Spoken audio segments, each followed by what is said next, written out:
Hi అండి. అరుణాచలంలో అష్టలింగాల్లో మూడో లింగం యమలింగంగా చెప్పుకుంటారండి.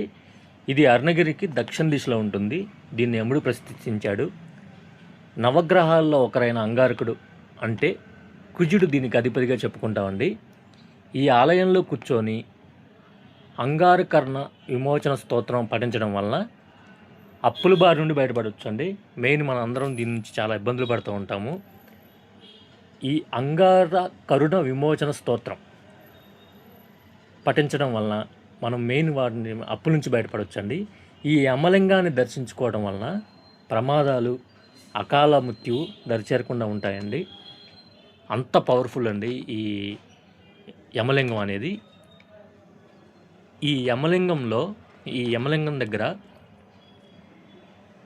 ఉసిరికాయలతో ఒత్తులు వెలిగిస్తారండి.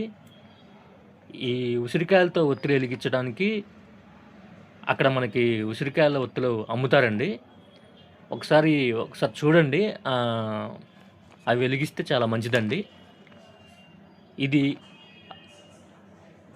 రాజగోపురానికి 4 కిలోమీటర్ల డిస్టెన్స్లో మూడో లింగంగా యమలింగం చెప్పుకుంటారండి. ఒకసారి చూడండి. కుజుడు దీనికి అధిపతిగా చెప్పుకుంటారు. మెయిన్ మనకి అప్పుల బాధ నుండి బయటపడటానికి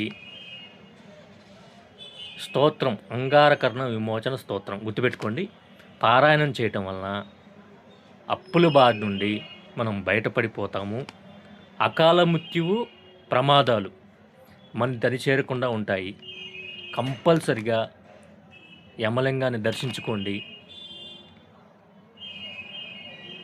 ఇది అరుణగిరికి దక్షిణ దిశలో ఉంటుంది.